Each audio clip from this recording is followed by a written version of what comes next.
Hi, I'm DJ Rad Key, and this is my 95th vlog in the series. Thank you for joining me and staying with me. It is Thursday, September 27th, 2018, and there's no school at the Scratch Academy. So this vlog is solely dedicated to cool things about DJ AM, because the problem with researching or doing any kind of documentary style vlog on AM is he led a very, very sad, troubled, and tragic life.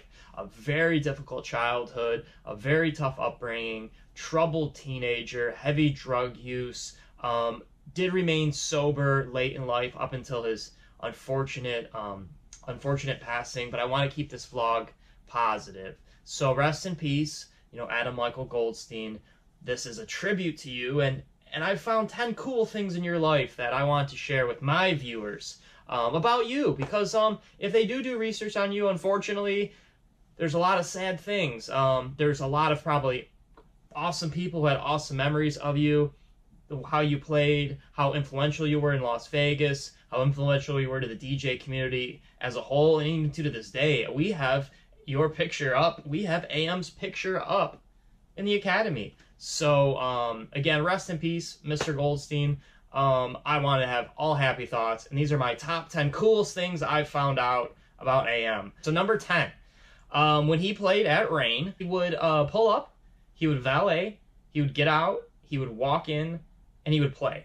I am not exaggerating this at all. I didn't see this actually go down, but I do know people in the business, and this can be verified through multiple stories online, is AM would stay in California, LA area, the nights he played on Friday nights at the Palms, which was a hot casino at the time, super hot at the time.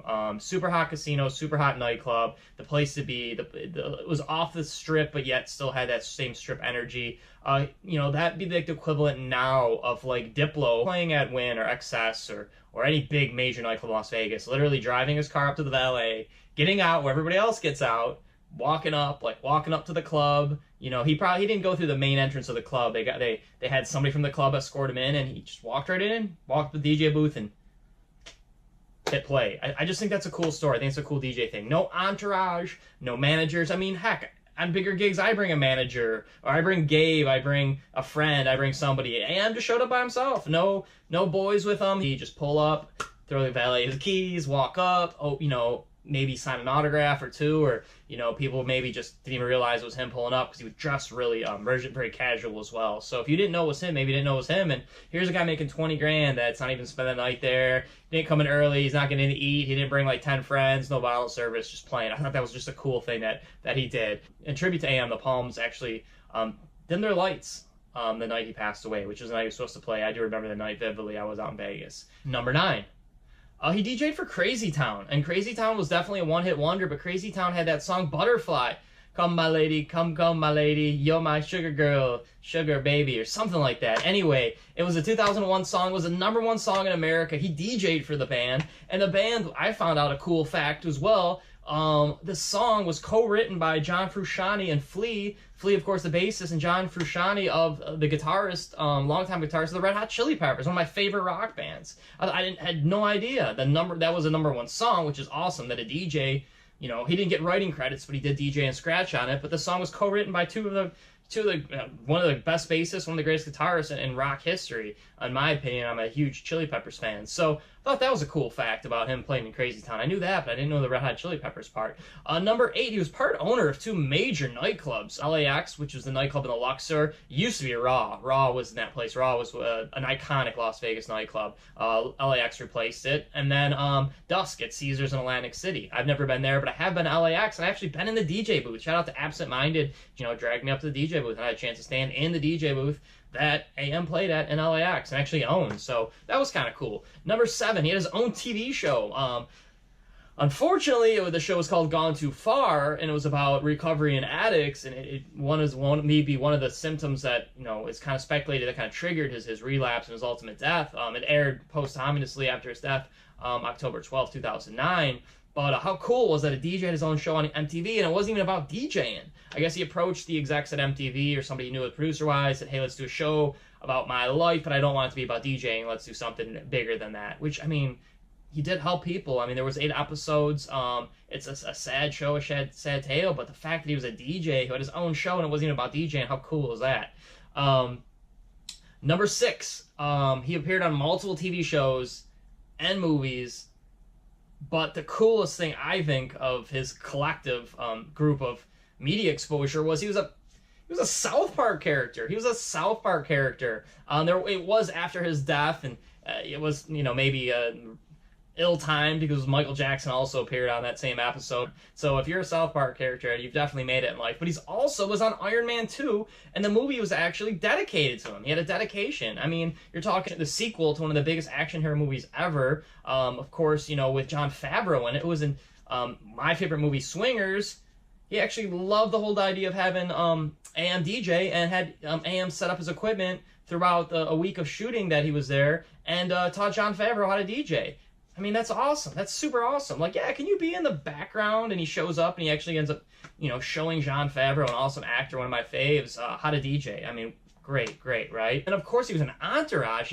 He played himself. So again, we're not talking reality TV show. We're talking actually scripted acting shows. He played himself, but not as a DJ on the Entourage. He played himself as shopping for shoes. And that was in 2006 when Entourage was like the coolest show out. I was never a huge Entourage fan, but it had mass appeal, especially to the 22 to 32-year-olds. And AM plays himself, and I guess he played himself pretty good. And that was pretty cool. Number 5. This is kind of a DJ thing, but I respect the fact that he is considered one of probably the biggest DJ of all time, history, that has ever roamed the earth. He's considered one of the biggest, the best, the biggest celebrity, the first celebrity DJ, we'll say.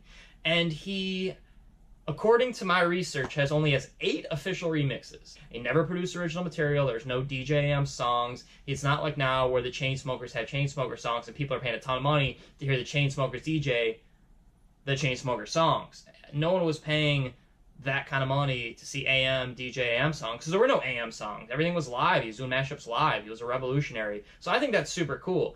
He rarely recorded himself. Anything online, which there's a ton of stuff on YouTube, on SoundCloud, Mixcloud. They're mixes, professional mixes he's put together, but they're very few. Most of the stuff are live recordings. Number 4 already. He co-starred in a Nike commercial with Kobe Bryant at pretty much the peak of Kobe Bryant's career in 2008. Definitely the peak of his career in 2008. Mike Epps was in it too, who was a comedic actor at the time, but basically was focused on playing Kobe Bryant for shoes. And so of course AM's a sneakerhead. He had over 600 pairs of Nikes. Big time sneaker guy. He was such a big time sneaker guy and such a cool DJ that they throw him on a Kobe Bryant commercial.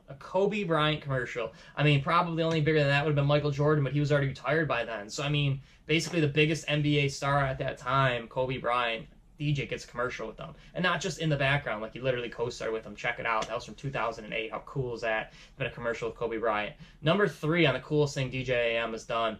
He played Coachella. I mean, that's unheard of. Coachella is an art music fest. So outside of the realm of what a Vegas DJ. I can imagine a Vegas DJ playing Coachella, especially at that time. It was 2008, 2009, that period. He made 2 mixtapes. And that was when he was with Travis Barker, who was an awesome drummer. So not only did he play Coachella, he played it with one of the greatest drummers of that time period, of that musical genre, from Blink-182, of course. Number 2. The guy survived a plane crash. How cool is that? That's one of the coolest things I've ever heard of. He survived a plane crash. But to top the cool, on top of that cool, on the part B, 2B, is 4 weeks later, his first concert back, or his first gig, after surviving a plane crash, which there were 6 people on the plane and 4 people died. The only people that survived were him and Travis Barker. He played for Jay-Z. So this dude survives a plane crash, heals enough to DJ, but not like, I'm going to start small, I'll start a local gig, or, maybe I'll do like one nightclub locally, see how it goes. Or maybe I'll do like a small show just to get warmed up. He played for Jay-Z at the reopening of the Hollywood Palladium. Amazing. Had to fly. 4 weeks later, Travis Barker never flew again. DJ AM flew 4 weeks later and performed for Jay-Z. And he called Jay-Z right after the crash and was like, hey dude, I just want to let you know I'm still on. Like, don't count me out. I will be there. That's super duper cool. But to me, the number 1 coolest thing on my list of 10 cool things by, a guy that led a tragic life, a tragic ending, a tragic beginning, but did some cool stuff was he was the first $1 million resident in Vegas. And maybe as time passes, and there's probably been, I know, multiple DJs now that have been signed more than $1 million contracts, $1 million deals with Vegas casinos. But to me, Vegas is the top, the epitome of I've made it factor. A residency in Las Vegas is an I made it factor. There's no way someone can be a resident in a Las Vegas nightclub and somebody knock them, someone dog them. They've made it. They've made it. This dude had the first $1 million residency, signed $1 million deal, and there's a great podcast and a YouTube video about it as well. Shout out to my guys at Reflections of a DJ. There are 4 DJs that have a podcast weekly, and they did an episode that appears on SoundCloud and also on YouTube. The exact episode is episode 7, and this is Reflections of a DJ, the Road podcast, and it's the Jonathan Schechter episode, Shecky Green. Essentially, he was a guy that was out of Philly, knew AM for a while, and kind of operated as his friend, manager, agent, and he has a great 2-hour podcast about how he developed AM and AM signed and the deal and all the nuts and bolts of signing what was the first $1 million residency, which is an awesome story. I just want to kind of, I guess, wrap up what was the 10 coolest things, but I mean, to me, $1 million residency, that's absolutely mind-blowing. With that being said, man, this vlog took a lot out of me, but I had to do one on DJ AM, especially the cool things, because there's a lot of stuff that isn't so cool about them, but I hope that you learned 10 cool things about them. And again, be good, man. Be good. Life is hard, but just be a good person. He seemed to be a good person. He kept people sober. He had a great life up until the end. And, again, rest in peace, DJ AM.